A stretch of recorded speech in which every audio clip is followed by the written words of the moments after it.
Bien, vamos a dar esta clase sobre los Austrias menores.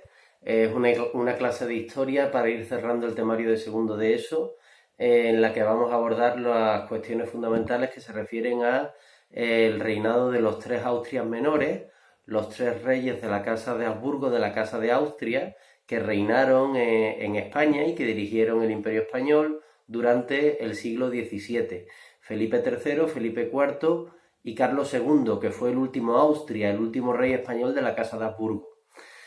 Del mismo modo vamos a abordar asuntos pues, que tienen que ver con la política española de la época, del siglo XVII, es decir, con la decadencia del Imperio Español, la pérdida de la hegemonía mundial por parte del Imperio Español, pero también vamos a abordar cuestiones que tienen que ver pues con la cultura de la época y con la política europea, no solamente con la política española, porque la política española en el siglo XVII era la política internacional.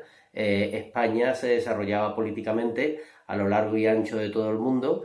Comenzó el siglo XVII siendo la potencia imperial más importante del mundo y poco a poco, a partir de la mitad del siglo XVII, fue siendo sustituida por Francia, que durante la segunda mitad del siglo XVII Francia se convertiría en el imperio más importante del mundo, en la potencia hegemónica, sustituyendo a España.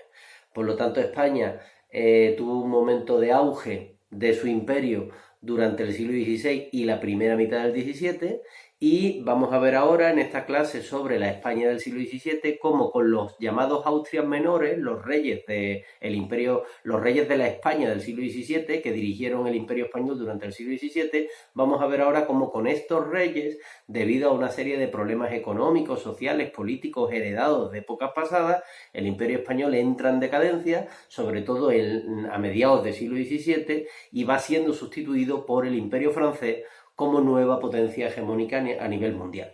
La Francia de Luis XIV derrotará en varias batallas a la España de Felipe IV a mediados del siglo XVII y pasará a ser la potencia hegemónica a nivel mundial. Para ya en el siglo XVIII, eso ya lo estudiaréis en cuarto de eso, ya en el siglo XVIII pues se disputarán el dominio del mundo en Europa y en América los dos grandes imperios que serán Francia e Inglaterra, pasando España a ser un imperio menor en relación a los dos grandes imperios de la época, que serían ya a partir del siglo XVIII Francia e Inglaterra. Bien, los Austrias menores son, como hemos dicho, Felipe III, que reina entre los años 1598 y 1621, Felipe IV, el más importante de todos, que reina entre los años 1621 y 1665, y por último Carlos II, el hechizado, que reina entre los años 1665 y 1700. Aunque realmente de manera efectiva el reinado de Carlos II el hechizado empezó en 1675. Su padre, Felipe IV, murió en 1665, pero sin embargo Carlos II tuvo que esperar hasta 1675, 10 años más para reinar, porque tuvo que esperar a tener la mayoría de edad. Su padre Felipe IV murió cuando Carlos II era muy pequeñito. Por lo tanto, los 10 primeros años del reinado de Carlos II, entre 1665, la muerte de su padre Felipe IV, y 1675, el comienzo efectivo de su reinado, son 10 años en los que hay un periodo de regencia. La regencia se produce en un reino cuando el que va a ser rey todavía no está preparado, y entonces gobiernan en su nombre pues alguien de confianza, en este caso su madre, Mariana de Austria, la madre de Carlos II, viuda de Felipe IV, el rey que había fallecido, pues reinará en España como regente durante los primeros 10 años del reinado de Carlos II. Su reinado comienza cuando termina la regencia de su madre Mariana de Austria, porque él cumple la mayoría de edad en 1675. Bien, pues estos son los tres reyes. En el siglo XVII, aquí en España y en las principales potencias imperiales europeas, surge una figura política nueva, que es la figura del valido. Esto ya lo había estado trabajando en el libro. La figura del valido.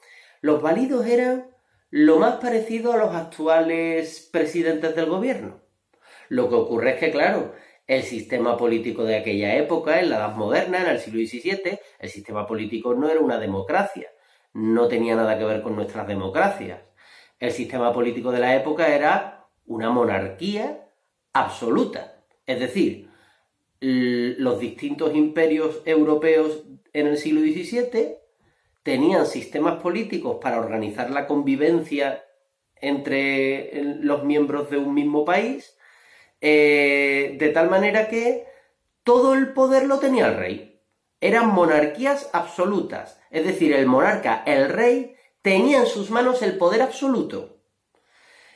Y era el rey, en cada momento y en cada reino, el que nombraba al llamado valido, que era como una especie de presidente del gobierno, que se encargaba de manera efectiva, en la práctica, de gobernar, de despachar los asuntos más importantes que había que gestionar para el buen gobierno del país. Entonces los válidos eran, pues eso, una especie de primeros ministros, de presidentes del gobierno, nombrados directamente por el rey, para que ellos se encargaran de primera mano diariamente de gobernar el país o de gobernar el imperio. El primer valido importante en la historia de España pues fue el valido del rey Felipe III, el duque de Lerma. Después hubo otros muchos validos. Quizás el más importante de todos fue el conde duque de Olivares, Gaspar de Guzmán y Pimentel, que estuvo gobernando España, nombrado por el rey Felipe IV durante muchos años, e intentó grandes reformas. Bueno, a principios del siglo XVII hemos dicho que se produce el reinado de Felipe III. Su valido era el duque de Lerma. Y en el reinado de Felipe III destacan fundamentalmente dos cuestiones. Una primera cuestión es la llamada tregua de los 12 años, que consiste en que en 1609 terminan las guerras en Holanda. Holanda en esa época ya sabéis que pertenecía a Flandes. Bélgica y Holanda eran lo que llamábamos los españoles Flandes y eran parte del Imperio Español. Desde que fuera heredada esas tierras por Carlos I de España, por el rey emperador, a principios del siglo XVI. Entonces Flandes eran parte del Imperio Español. Bueno, pues una parte de Flandes muy importante, la actual Holanda, que en aquella época se llamaba las Provincias Unidas del Norte, pues esta gente, los holandeses, se hicieron calvinistas y, por lo tanto, adoptaron la reforma calvinista, la reforma protestante defendida por Juan Calvino, y quisieron independizarse del Imperio Español. Entonces, esto fue en la época de Felipe II. Comenzaron unas guerras de religión en Flandes terribles entre los tercios imperiales españoles que iban a defender ese territorio para que no se independizara de España. Y por otra parte, los flamencos de las Provincias Unidas, los holandeses que se querían, una parte de ellos se quería independizar de España, ¿no? Bueno, pues en 1609, en la época de Felipe III, se firma una tregua que, como su nombre indica, tregua de los 12 años, es una tregua que durará 12 años. Después comenzarán las guerras otra vez contra los holandeses, en la llamada Guerra de los 30 años, que ya veremos ahora. Otro elemento importante del reinado de Felipe III es la expulsión de los moriscos. Continúa la política de intolerancia religiosa en la que el Santo Oficio, la Inquisición, era un órgano de represión que formaba parte del Estado, que era dirigido por los frailes dominicos y que se encargaba de preservar que todos los españoles tuvieran una misma fe, la católica. Por lo tanto, a través de la Inquisición se perseguía a todo aquel que se consideraba que por no ser católico no era buen español. Se perseguía al protestante, se perseguía al judío que se había convertido, no fuera a ser que no se hubiera convertido al catolicismo de manera sincera. Se perseguía al musulmán que se había convertido para poder quedarse en España, no fuera a ser que no se hubiera convertido de manera sincera. Ya sabéis que esta política religiosa tan intolerante, tan terrible, se desarrolló en España y en prácticamente todos los países europeos de la época.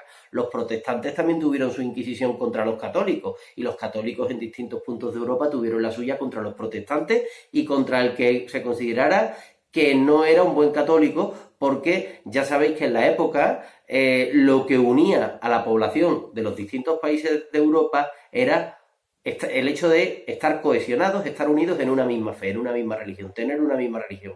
Por lo tanto, no se permitía la libertad religiosa, sino todo lo contrario, se promovía que todo el mundo tuviera la misma fe.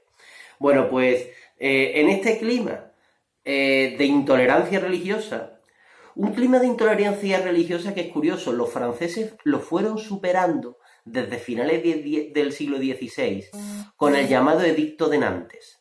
Los franceses, la Francia de Enrique IV, que fue un gran rey de Francia, la Francia de Enrique IV a finales del siglo XVI, con la publicación del llamado Edicto de Nantes, que fue una ley en la que se permitía la tolerancia religiosa, fueron superando este clima de intolerancia religiosa en toda Europa y fueron empezando a permitir que en Francia hubiera gentes de distinta religión.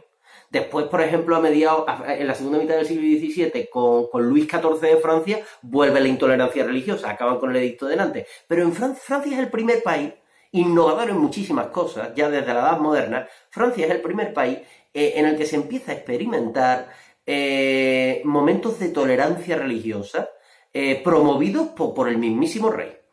Por Enrique IV, que fue el rey francés del Edicto de Nantes, ¿no? Sin embargo, en el resto de los países, y en España más que en ninguno, la intolerancia religiosa era una política promovida por el Estado, promovida por el rey.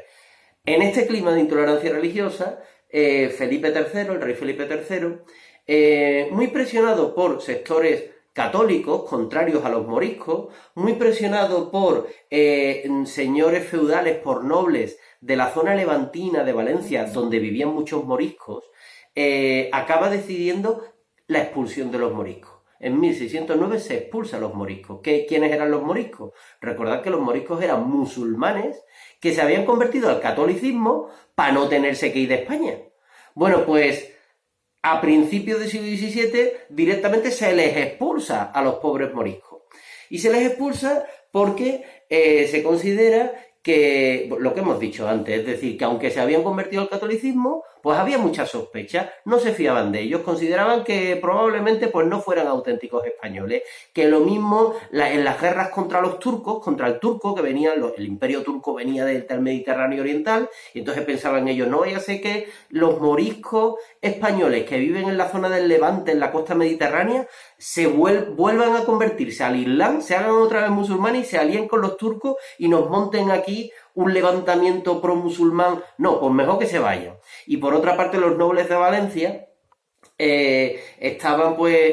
fueron muy insistentes en la idea de expulsar a los pobres moriscos, pues sencillamente porque los moriscos trabajaban extraordinariamente bien la tierra, poseían muchas pequeñas propiedades, muchas tierras de regadío en la huerta valenciana, y esas tierras eran codiciadas por los nobles levantinos, por los nobles valencianos, y una parte importante de la nobleza valenciana acaba apoderándose de las tierras de los pobres moriscos que fueron expulsados. Así de terrible. Bueno, con la expulsión de los moriscos, España pues se blinda en lo cultural, se asegura que efectivamente todos los españoles sean católicos, no fuera a ser que aquellos moriscos no se hubieran convertido de manera sincera al catolicismo y se volvieran musulmanes en un momento dado. Bueno, pues de esa manera se blinda la idea de que todos los españoles tienen que tener la misma fe, la fe católica, pero por otra parte la expulsión de los moriscos supone la expulsión de un sector importantísimo de la población española, especialmente dedicado al trabajo del regadío. Ellos trabajaban la huerta valenciana, las zonas del regadío del Levante español, mejor que nadie. Los moriscos habían heredado la tradición del trabajo del regadío propio del mundo islámico y trabajaban, como digo, mejor que nadie aquellas tierras. Entonces, la expulsión de los moriscos supuso también una pérdida demográfica de una parte de la población, una pérdida en lo cultural en cuanto a diversidad cultural, pues perdimos, ¿no? Pero también una pérdida en lo económico, porque una gente que trabajaba muy bien la tierra se nos fueron, ¿no?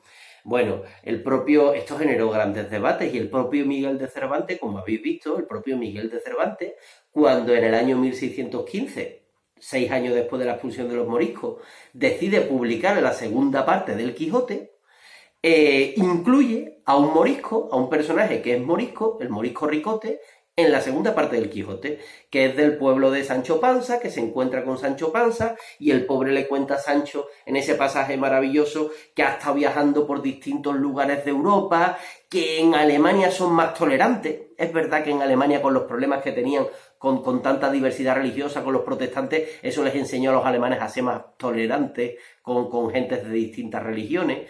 Entonces le dice, oye, pues en Alemania son más tolerantes. Y le dice el pobre Ricote a Sancho, pero es que yo soy español, yo soy de aquí, y por eso he querido volver, aunque aquí no me quieran. Fijaos qué terrible, ¿no?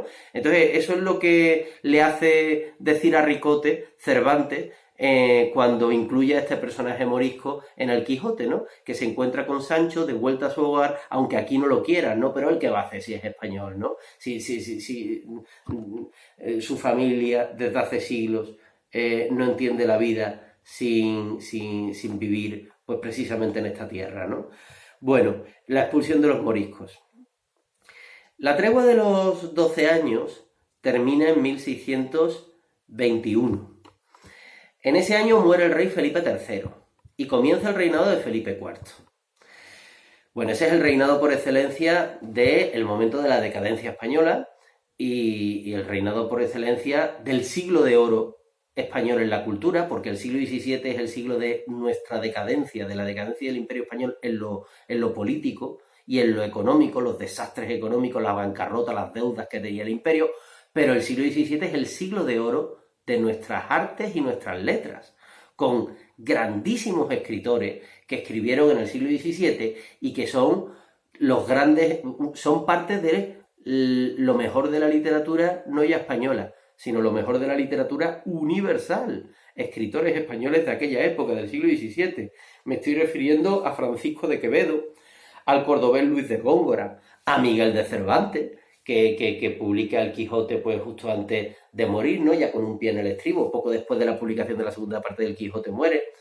Me estoy refiriendo a Calderón de la Barca, a Tirso de Molina. El siglo XVII en Sevilla es el siglo del surgimiento de uno de los grandes mitos que todavía están vivos en la cultura europea, que es el mito del Don Juan Tenorio, que es un mito sevillano y que inmortalizó, el primero de todos fue Tirso de Molina, con su obra Don Juan Tenorio y Convidado de Piedra. Es el siglo de oro de las letras y es el siglo de oro de las artes españolas. Diego de Silva y Velázquez, Murillo, Valdés Leal, en la escultura Juan de Mesa, Alonso Cano, Gregorio Fernández, Martínez Montañés, en la arquitectura Leonardo de Figueroa, Beremondo Resta, es decir, grandes arquitectos, escultores, pintores del barroco, que era el estilo artístico de la época, convierten al siglo XVII español en el siglo de oro de nuestras letras y de nuestra cultura, a pesar de que es el siglo de la decadencia total y absoluta en lo económico y en lo político, ¿no? Bueno, pues como hemos dicho, Felipe IV, que era un gran aficionado a la pintura y que en su corte tenía a algunos de los mejores pintores del mundo, como por ejemplo al sevillano Diego Velázquez. Bueno, pues Felipe IV es el rey por excelencia del siglo XVII español. Reina entre 1621 y 1665. Y el gran valido de Felipe IV, el que gobernaba realmente el país, era un noble de la casa de los Guzmanes llamado Gaspar de Guzmán y Pimentel, es decir, más conocido como el conde-duque de Olivares. El conde-duque de Olivares está gobernando España y es el personaje más poderoso del mundo en la práctica durante unas cuantas décadas. El conde-duque de Olivares plantea una serie de reformas porque rápidamente detecta una serie de problemas que tiene el Imperio Español y que le van a llevar al desastre. Y para intentar evitar ese desastre, el conde-duque de Olivares plantea una serie de reformas. Lo que ocurre es que aplicar esas reformas resultó imposible. Y esas propias reformas acabaron con el propio conde-duque de Olivares. Ahora lo veremos. Hemos dicho que en 1621, con el inicio del reinado de Felipe IV, termina la tregua de los 12 años. Y por otra parte, en 1621, España, precisamente, termina la tregua de los 12 años porque España en 1621, ya con el reinado de Felipe IV, España entra en una guerra que será muy larga, que se llamará la Guerra de los 30 años. una guerra en la que participarán muchísimas potencias, muchísimos imperios, estará todo el mundo ahí metido. Muchos la llaman la Guerra Mundial de la Edad Moderna, o la verdadera Primera Guerra Mundial. La guerra de los 30 años que se desarrolló entre 1618 y 1648. Terminó con el Tratado de Westfalia. Bueno, pues esa guerra que empezó 3 años antes, en esa guerra empieza a intervenir el Imperio Español en 1621. Y empezamos a intervenir en esa guerra por dos cuestiones. España interviene en la Guerra de los 30 años por dos cuestiones. La Guerra de los 30 años empieza como una guerra entre los príncipes protestantes alemanes contra los príncipes católicos alemanes. Es decir, que es la última de las grandes guerras de religión. En la Guerra de los 30 años se enfrentan los príncipes alemanes que son protestantes, es decir, dentro del Sacro Imperio Romano Germánico, pues los príncipes, los que dirigían los principados, con gente protestante, seguidores de Lutero o de Calvino, que se enfrentan estos príncipes alemanes protestantes dentro del Sacro Imperio Romano Germánico a los príncipes y los reyes europeos que siguen siendo católicos. Por lo tanto, España entra por varios motivos. El primero de ellos, España entra en esa guerra en defensa del catolicismo contra los protestantes. Era el imperio más importante a nivel mundial y por lo tanto se consideraba que Felipe IV el Grande, el rey de España, pues tenía que ser el gran defensor del catolicismo en todo el orbe, en todo el mundo. España entra también y sobre todo, más que por esto, España entra en la guerra de los 30 años por una cuestión diplomática. En la guerra de los 30 años participaba Austria, un gran imperio en el centro de Europa defensor del catolicismo. Y los reyes de Austria estaban emparentados con los reyes de España. Recordad que Fernando, el hermano pequeño de Carlos I de España a principios del siglo XVI, se va a Austria porque se convertirá en rey de Austria. Por lo tanto, la Casa Real Austriaca es Habsburgo. Son Austrias. Y así se seguían llamando los reyes españoles. Es decir, que eran de la misma familia. Los reyes de Austria eran de la misma familia que los reyes de España. Estaban emparentados, eran primos hermanos. Entonces resulta que Austria, en defensa del catolicismo y en defensa de sus territorios en Europa, Austria participa en la Guerra de los 30 años. Y España entra en esa guerra en defensa de Austria, que es un aliado histórico de la corona española, del Imperio Español. Y hay otra razón más. Hay otra razón más por la que entramos en la Guerra de los 30 años. Y es, otra vez, Holanda, las Provincias Unidas del Norte. Ha terminado la tregua de los 12 años y los holandeses, que son protestantes, participan en la Guerra de los 30 años, que es una guerra de religión entre protestantes y católicos. ¿Para qué? Pues lo que pretendían los holandeses era independizarse del Imperio Español de una vez. Ellos, que eran calvinistas, querían independizarse del Imperio Español, que era católico. Entonces, por todo ello, España entra de lleno en la Guerra de los 30 años en 1621.